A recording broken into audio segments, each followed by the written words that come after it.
It's a wonderful honor that we are receiving here in the Diocese of Boise, having you here in the parish community of St. Mark's, which is one of our, I would say, more dedicated parishes in the diocese as far as parish social ministry is concerned.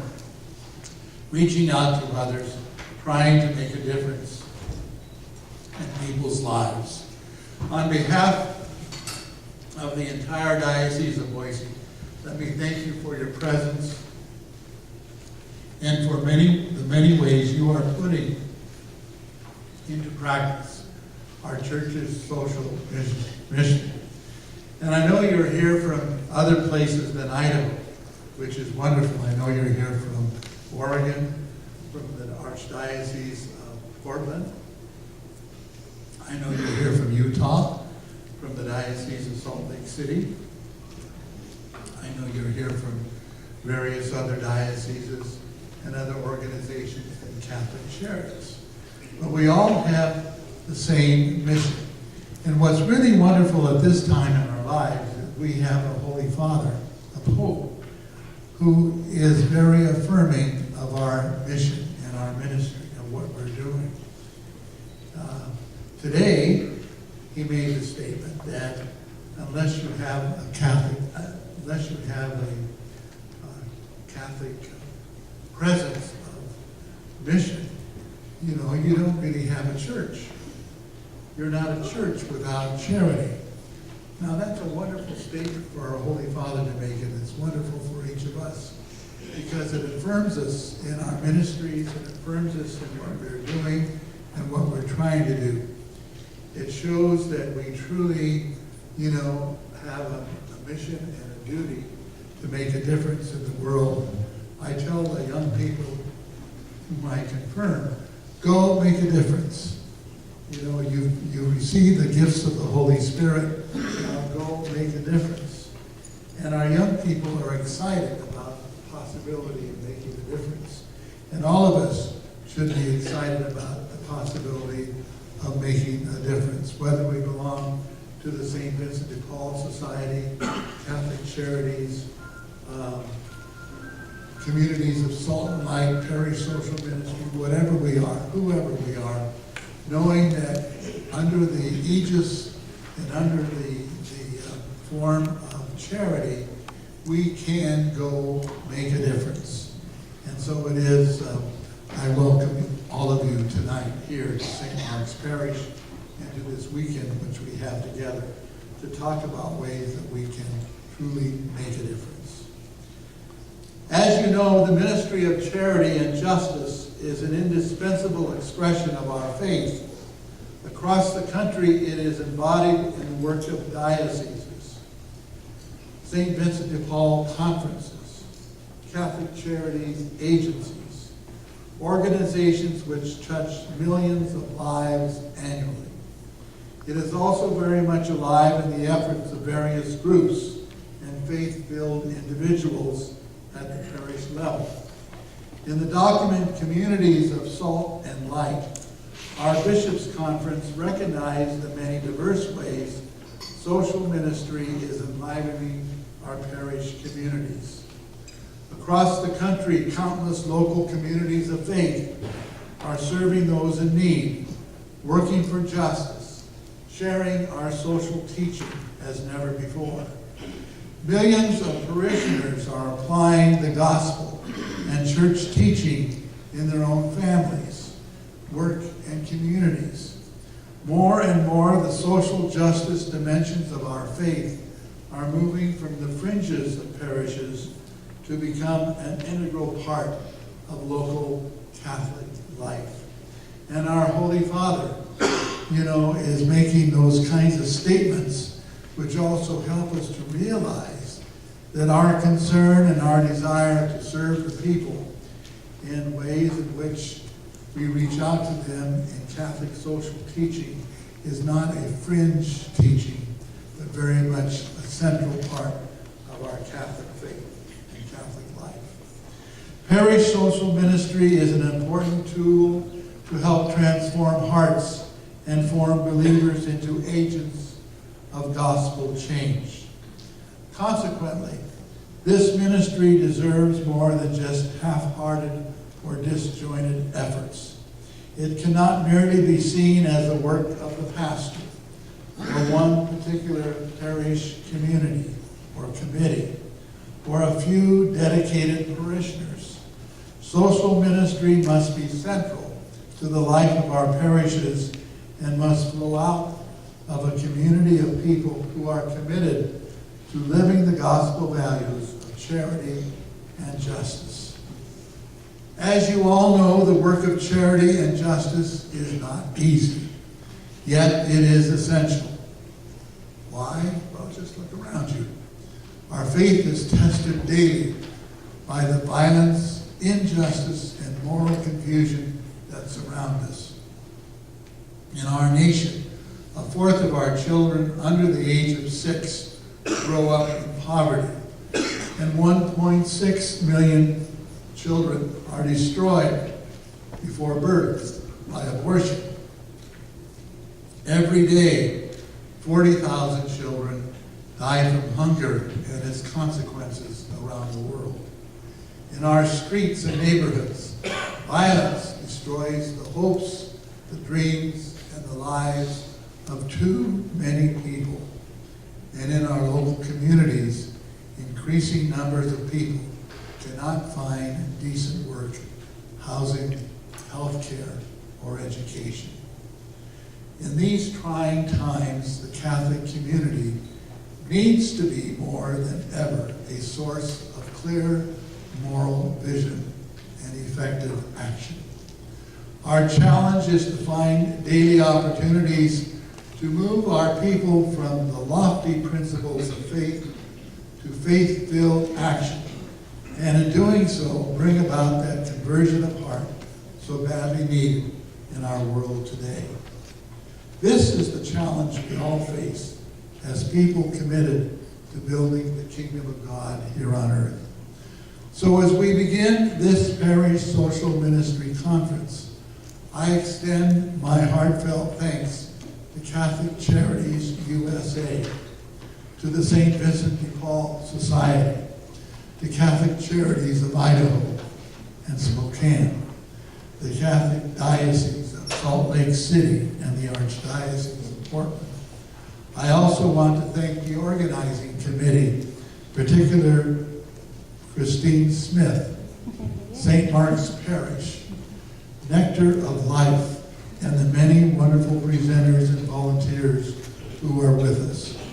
Most of all, I thank each of you for being part of our conference. May God bless you in many ways that you make the social mission of our church active and alive in your local communities. You are truly going out and making a difference. And God bless you for that. And God will reward you for that. So go make a difference. God bless you all. Thank you.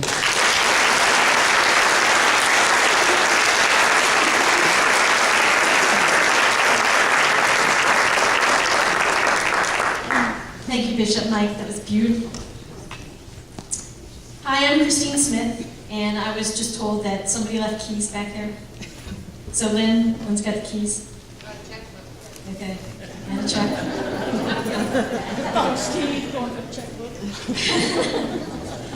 So hi, I'm Christine Smith. I'm with Catholic Charities of Idaho, and I'm Parish Social Ministry Director for Catholic Charities here. And it is my great privilege and honor to be able to introduce Jack Jezreel, our keynote speaker tonight.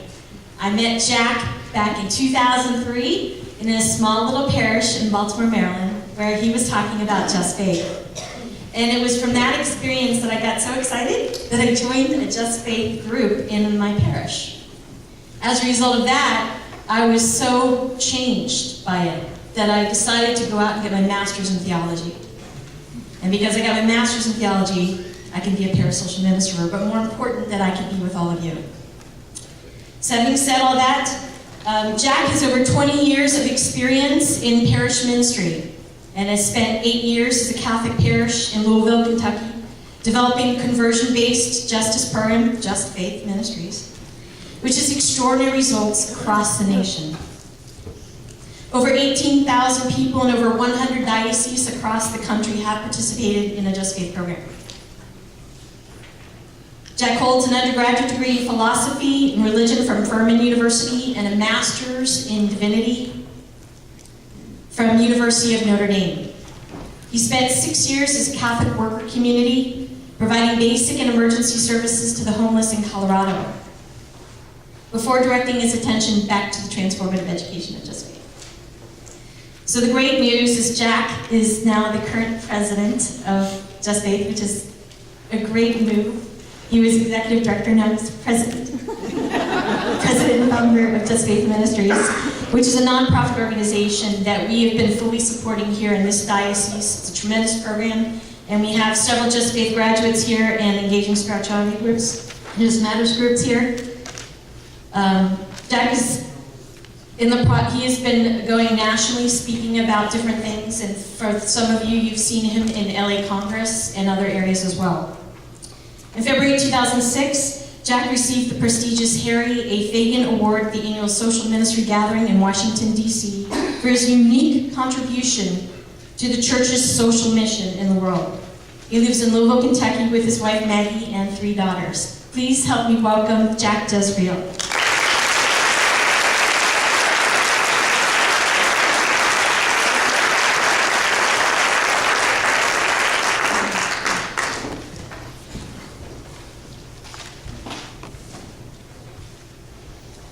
Well, good evening.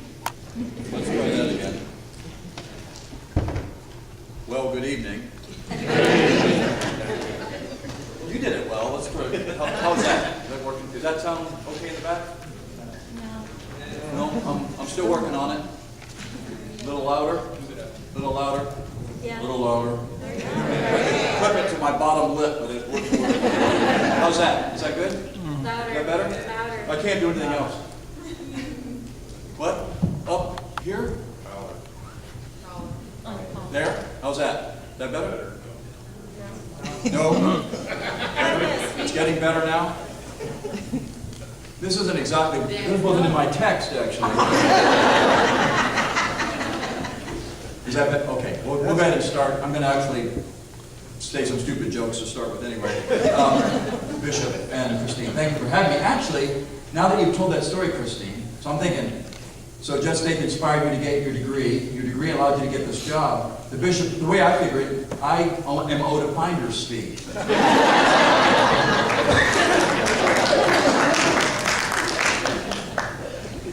Well, it's good to be here. I often, or at least occasionally, get invited by Catholic Charities USA to do the Friday evening presentation. And I think the way the logic goes is something like this. So people will just have eaten dinner, they'll be really tired and sleepy.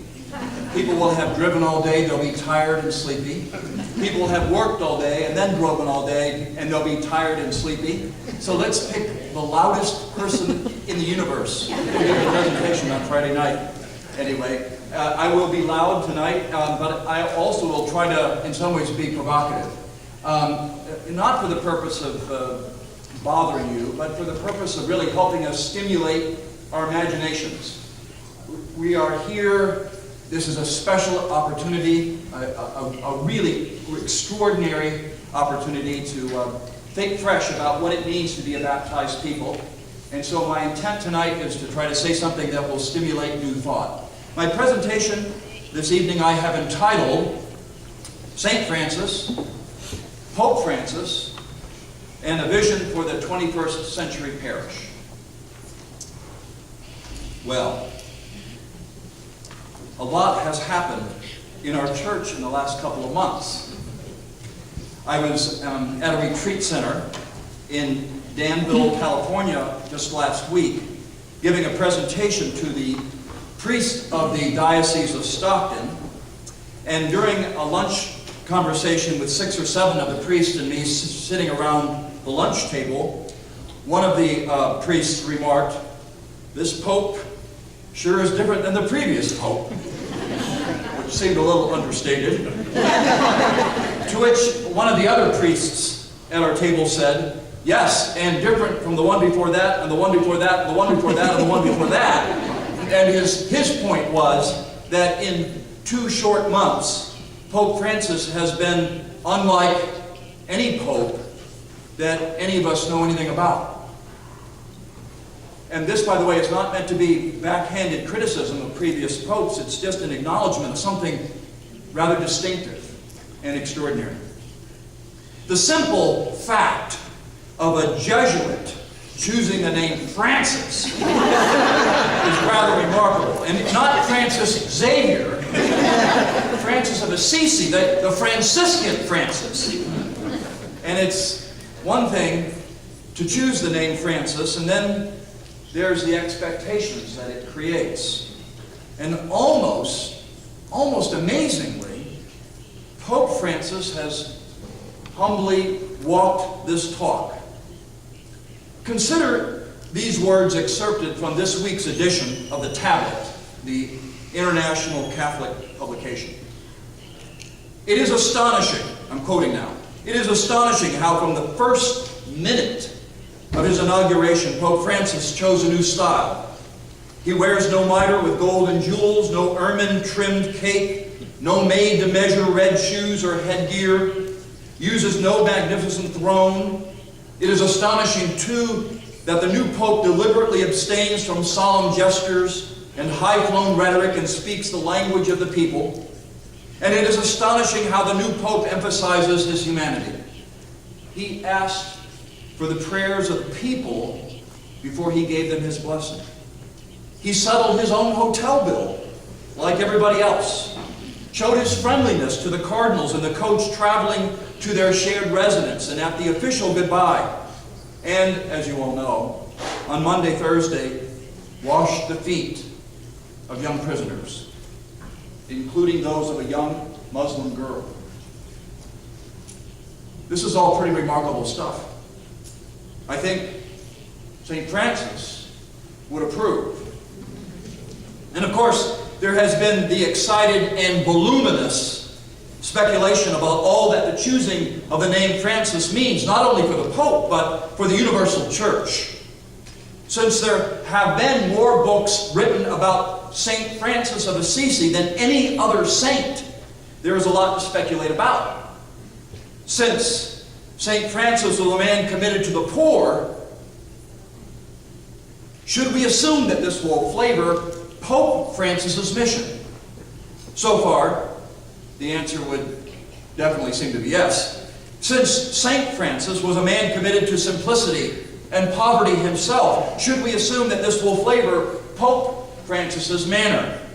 So far, the answer would seem to be yes. Since St. Francis was a man known for his love of creation, should we assume that this will flavor Pope Francis's message with a focus on the care of creation? So far, the answer would seem to be yes.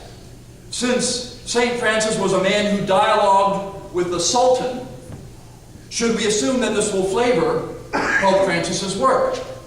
And so far, the answer would seem to be yes. But it must be acknowledged that Pope Francis, when he was simply Cardinal Bergoglio, or when he was Archbishop Bergoglio, was already doing all these things.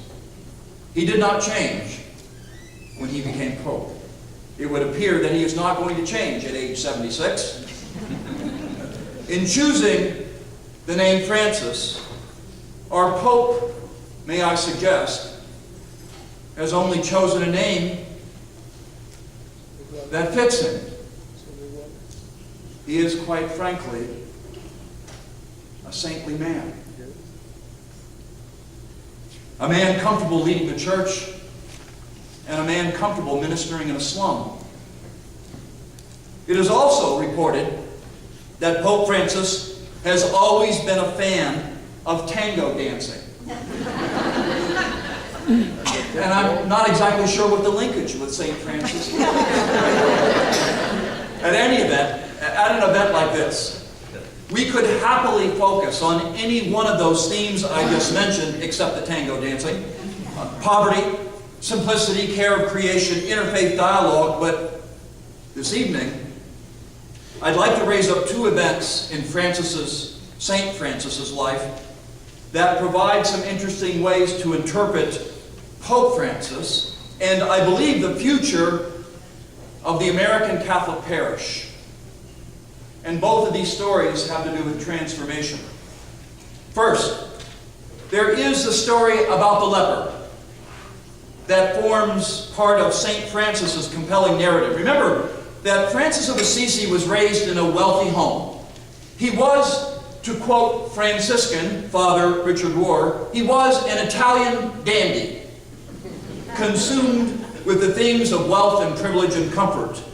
But something happens to this Francis of Assisi. The story goes that he encounters a leper on the edge of town. We know that Francis did not seek him out because as a wealthy man of his time, he would have been very deliberate about avoiding those encounters.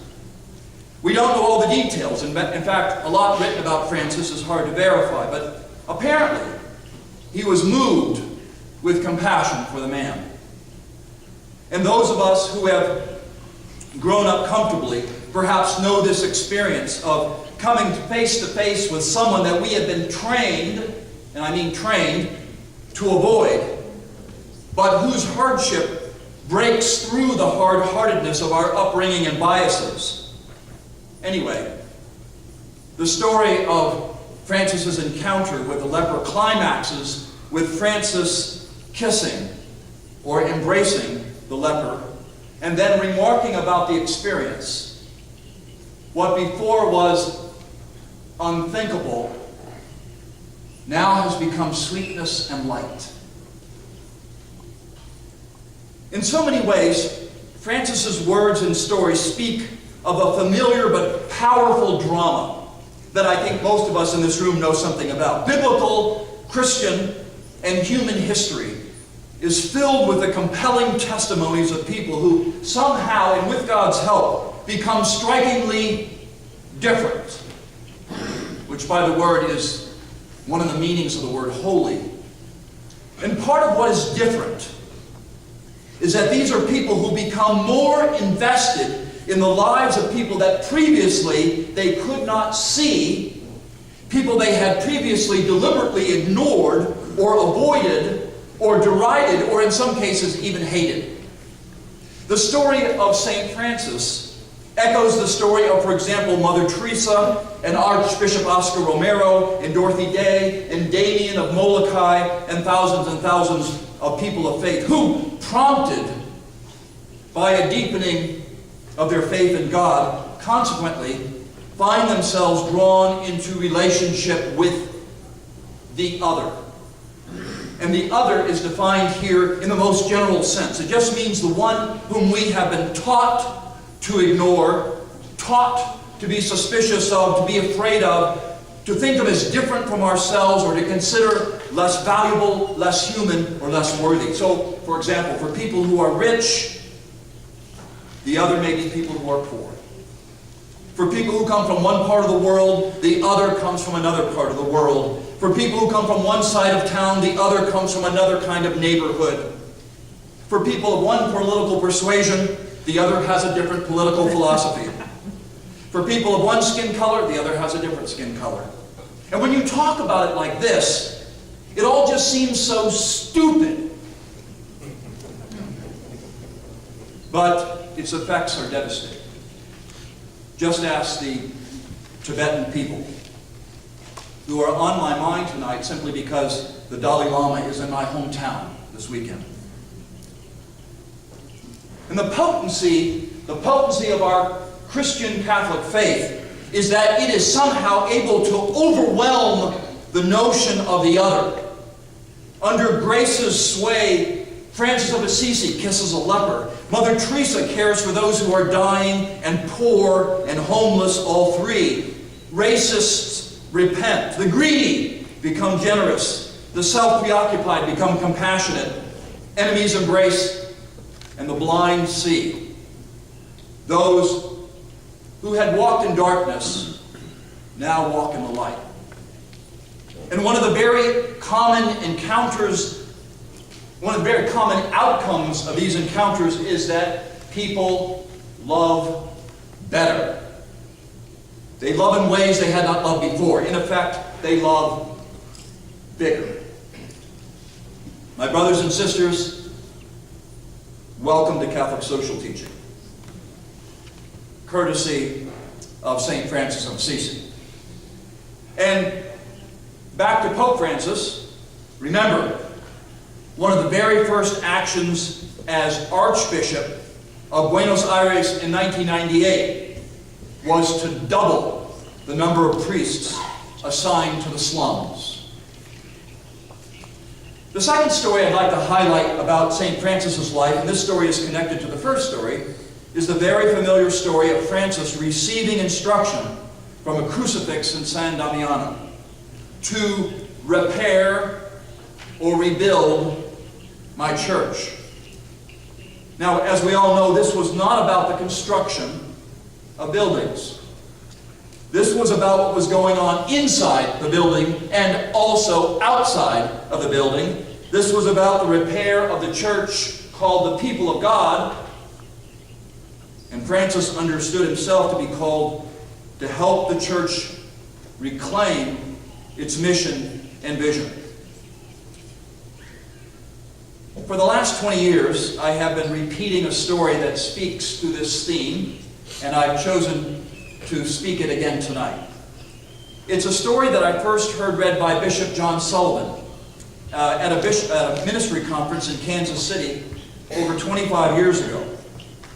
The story, he said, was called The Parable of the Parish. The curious part about the title is that the word parish actually never shows up in the story, but I think you're going to recognize the link being made pretty quickly. And as you recognize the link, you should feel free to laugh or cry, depending upon your perspective as it unfolds. I start with this story, my brothers and sisters, because it names, I think, the challenge in front of us in a way that is somewhat provocative. And remember, I'm supposed to try to keep you awake tonight. So here we go. On a dangerous seacoast where shipwrecks often occurred, there was once a crude little life-saving station. The building was just a hut. There was only one boat, but the completely devoted members kept a constant watch over the sea, and with no thought for themselves, they went out day and night, tirelessly searching for the lost, and many were saved by this station, and it became famous. And some of those who were saved and others in the surrounding area wanted to become associated with the station and give of their time and money and effort for the support of its work. So new boats were bought, the crews were trained, the little life-saving station grew. Now some members of the life-saving station were still unhappy because the building was so crude and so poorly equipped. They felt that a more comfortable place should be provided as the first refuge for those saved from the sea. So they replaced the cots with veg, they put better furniture in, they enlarged it to a more elaborate building. Now the life-saving station became a popular gathering place for its members, who were proud of it. And they furnished it exquisitely and redecorated it beautifully came to use it as a kind of club. Yes, that was your opportunity. As it turned out, then, fewer and fewer of the members were now interested in going to sea on life-saving missions. So instead of doing it themselves, they hired lifeboat crews to do this work. Now, the life-saving motif still prevailed in the club decorations, however, and there was a liturgical lifeboat on the wall in the room where club initiations were held. About this time, a large ship was wrecked off the coast, and the hired crews brought in boatloads of cold, wet, half-drowned people. They were dirty and wounded and sick, and some had differently colored skin. And the beautiful new club was left untidy and muddy, so the property committee immediately had a shower house built outside of the club where the victims of shipwreck could be cleaned up before coming inside. At the next meeting, there was a split in the club membership. Most of the members wanted to stop the club's activities of life-saving as being somewhat beneath them and an unpleasant hindrance to the normal social life of the club. Other members insisted that life-saving was their primary purpose and that they were known as a life-saving station But they were finally voted down and told that if they wanted to save all the various kinds of people of different colors of skin, in strange languages and odd religions who were shipwrecked on those waters, they could start their own life-saving station down the coast. So they did. They were called Lutherans. No, that's not it. Actually, that's not even in the story. Actually, they were called Franciscans originally. That's not in here either. As the years went by, the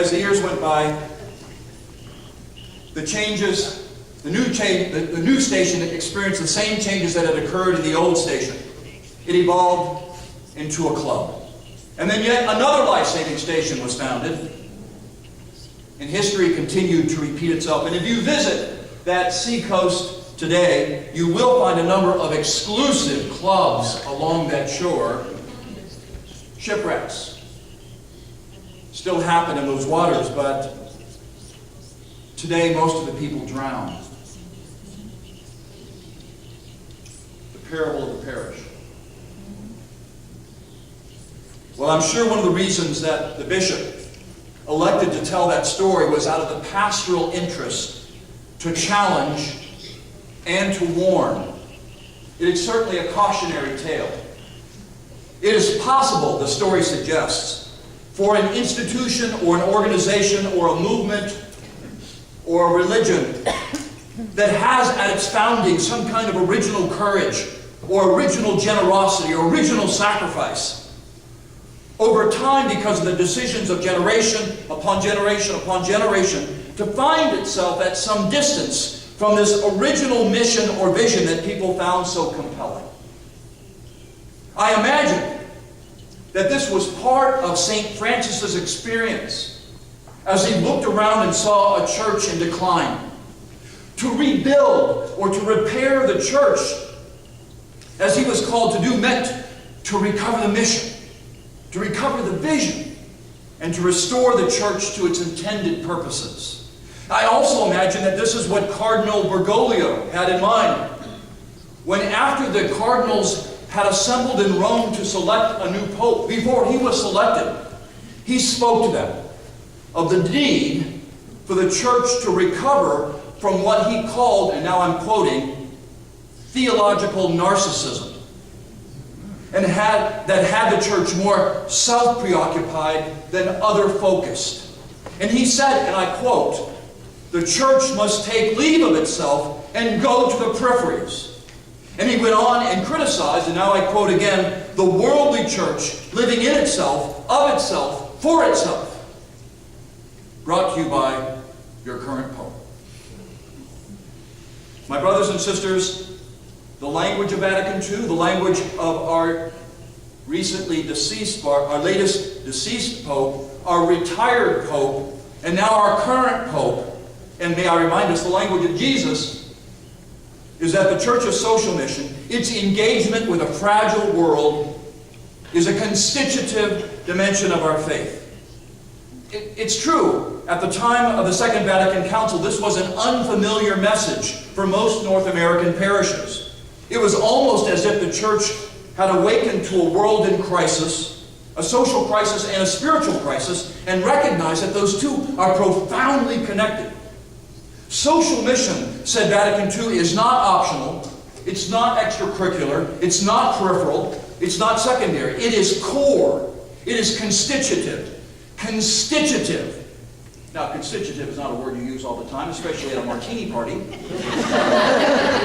If anybody goes to martini parties anymore. So let me just for a moment, just to make sure we're all on the same page, let me tease out the meaning of constitutive for just a moment.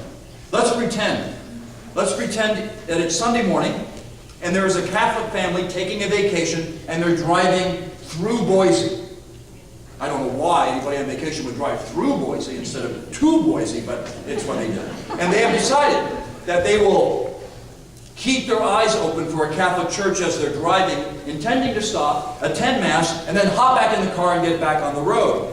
And it's early, it's just about time for the usual 8 o'clock Mass, and as they're driving, lo and behold, on the side of the road, there it is, a sign that says St. Mary's Catholic Church. So the family parks quickly. They make their way to the entrance doors. They quietly nudge the door open because they're not sure if Mass has already started or not. And then when they look in, they see all sorts of people milling around, and it's clear that Mass has not started. The parents approach a little group of people who are chatting, and they ask in sort of a hushed, quiet tone, "Excuse me, could you tell me what time Mass starts this morning?" The people in the group look a little perplexed.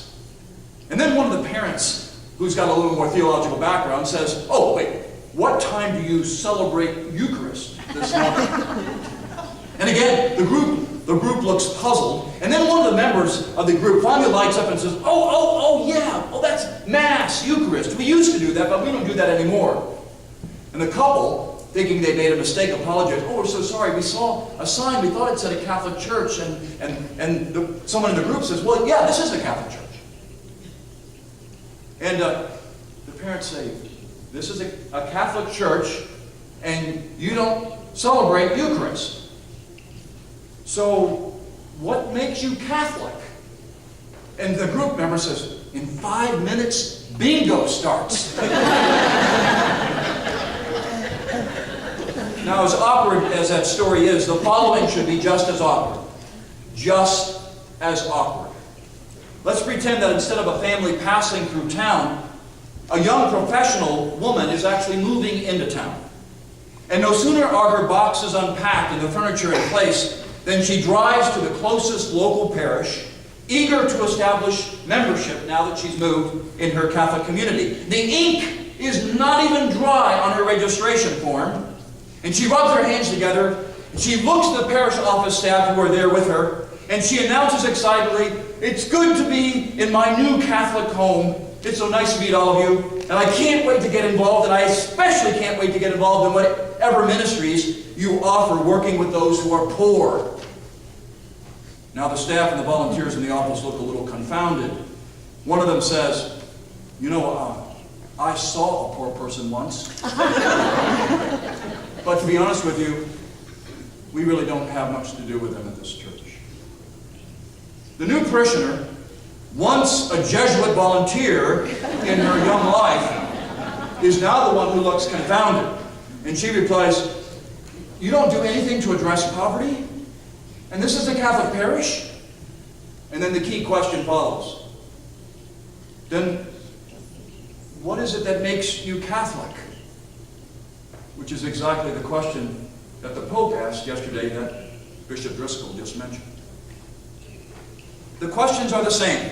Pope Benedict made this very clear when he wrote in his first encyclical, Deus Caritas Est, and I quote here, listen to this.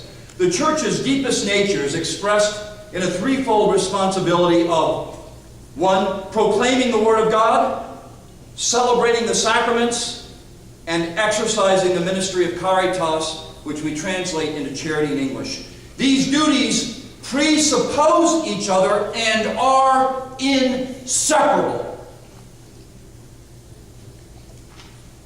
We could not imagine a Catholic parish that substituted bingo for Eucharist, nor should we be able to imagine a Catholic parish that was not interested in and not committed to God's work of reconciling a world in crisis, a world racked by poverty, exploitation, neglect, and violence. In 1994, the United States Catholic bishops issued a document entitled The Communities of Salt and Light, subtitled Reflections on the Social Mission of the Parish. And on page 3 of that document, the bishops write, and I quote, "Our parish communities are measured by how they serve the least of these in our parish and beyond its boundaries, the hungry, the homeless, the sick, those in prison, the stranger," end of quote. That is to say, the very fidelity and integrity of our parishes is measured by how our communities have cared for the poorest of the poor. This litmus test echoes the words of Dorothy Day, the co-founder of the Catholic Worker Movement, who wrote this: "We love God only as much as we love the person whom we love the least." My brothers and sisters, as I read the Gospels, there is this alternating pattern in Jesus' ministry that I think provides a template for our lives and for our work and for our parishes, and including, and maybe especially even, our ministries with young people. The narrative of the gospel follows a pattern that gets repeated over and over again. I think we take it for granted because even the gospel writers take it for granted. It's the drama that was well known to them of gathering and then sending. Gathering and sending. So, Jesus, a teacher, sometimes called rabbi, does what teachers and rabbis do. He gathers disciples. He forms them. He trains them. He challenges them. He educates them. He enlightens them. And then he sends them.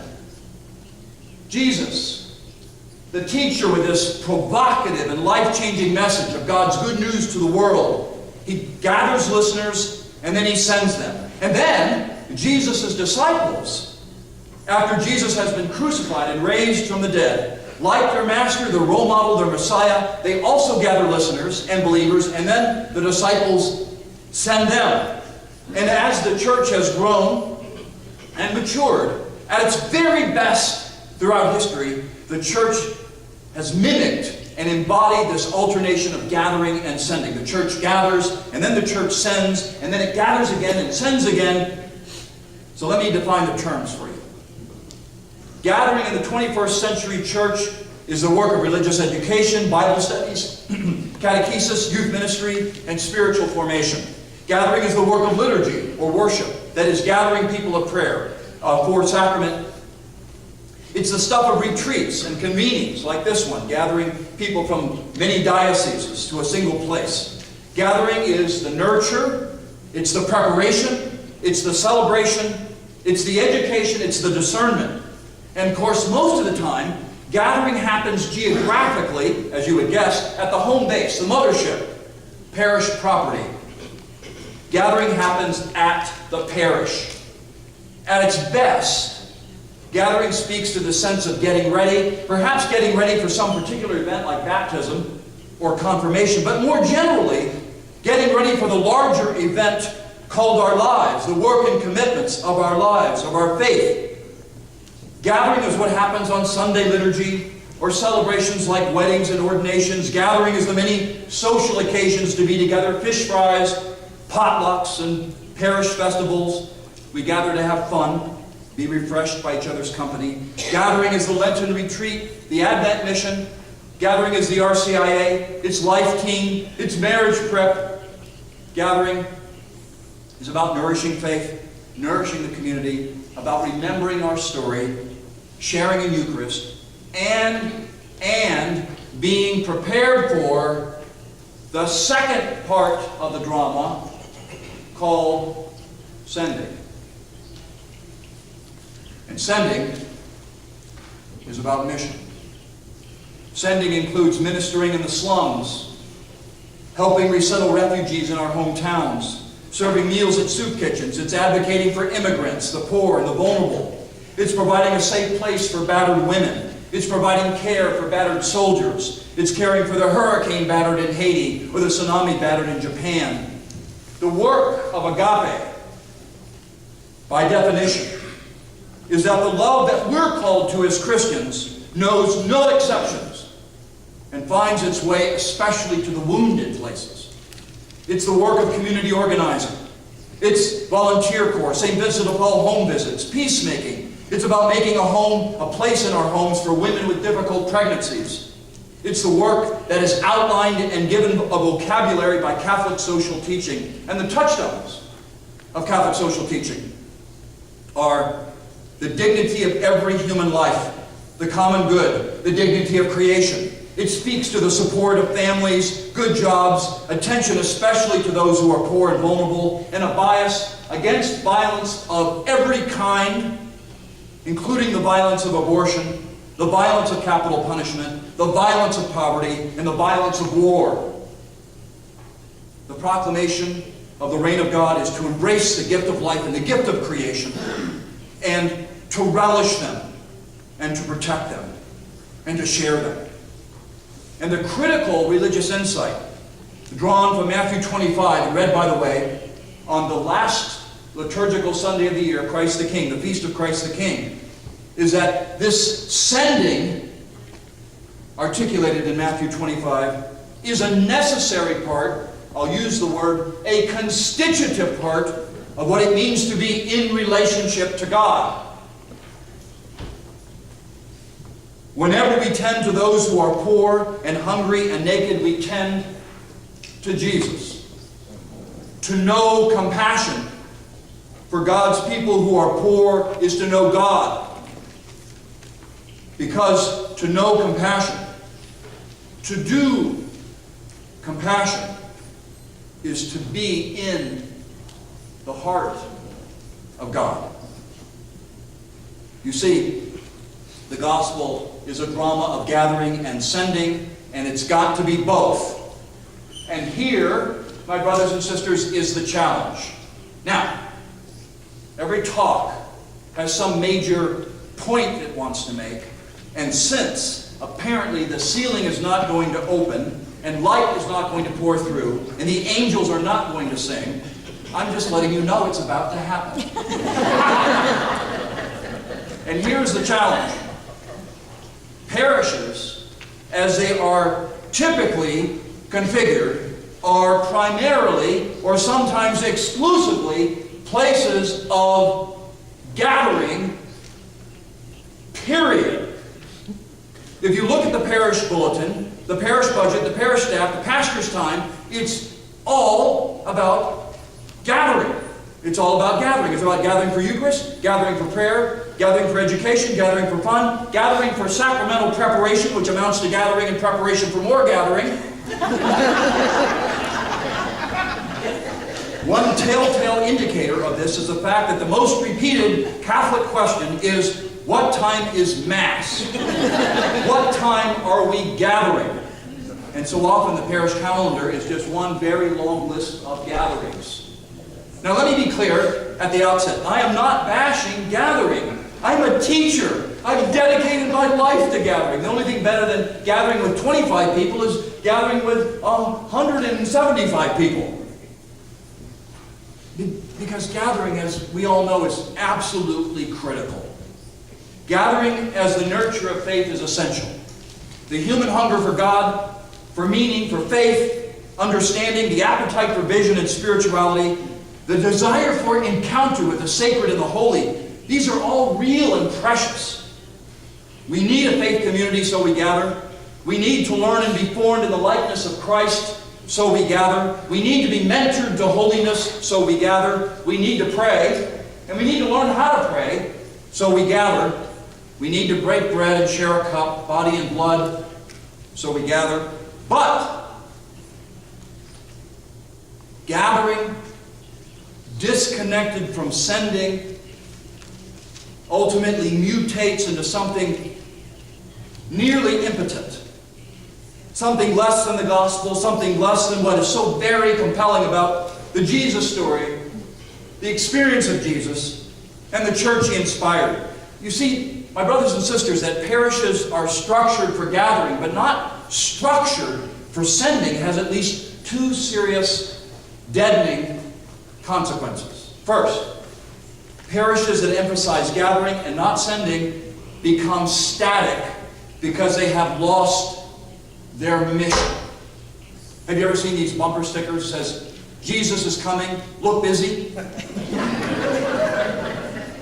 You see, my brothers and sisters, gathering is for the church, but the church is for the world. Parishes that do not structure themselves for mission, outreach, justice, compassion, charity, advocacy, solidarity, and peacemaking are parishes that have been reduced to puny expressions of themselves. Cheap grace, theological narcissism. Really, think about this. What authentic or potent religious tradition? We can hear our Pope Francis speaking. What potent religious tradition is primarily concerned with itself? Go to the peripheries. The critical question for parishes to answer, my brothers and sisters, is not just the internal question what time are we gathering, what time is Mass? Simultaneously, the question that parishes must answer for their members and for the world is, what heroic healing things does this parish do in the world, and how can we be involved? Don't you think that's a question that our young people want to have answered? Second, parishes that emphasize gathering and not sending no longer even do gathering well, because we lose a sense of what we're gathering for, what we're praying for, what we're preparing for, what we're learning for, what we're being formed for. Spiritual formation, for example, in the absence of sending, spiritual formation can mutate into some kind of pious preoccupation with the self. Eucharistic celebration, even Eucharist, can be reduced to something like, instead of go in peace to love and serve the Lord, it's go in peace and make sure you come back next Sunday.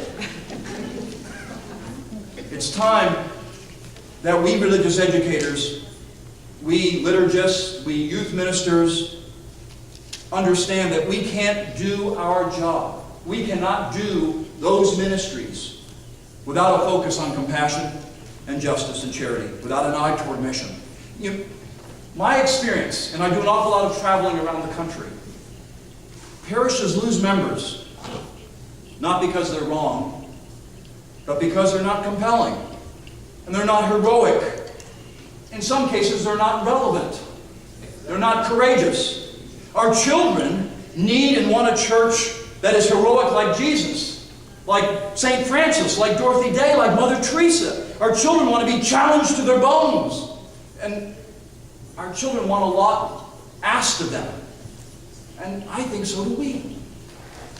And here's the absolutely fabulous good news. Wonderfully, the Catholic tradition has the most robust tradition of sending that I know of, expressed in literally thousands of organizations like Catholic Charities, St. Vincent de Paul, Catholic Relief Services, Catholic Campaign for Human Development, Marian Old Pax Christi, Catholic Workers, Jesuit Volunteer Corps, Franciscans, Daughters of Wisdom, Benedictines, Missionaries of Charity, and if we got till midnight, I could just keep going on. The Catholic Church has people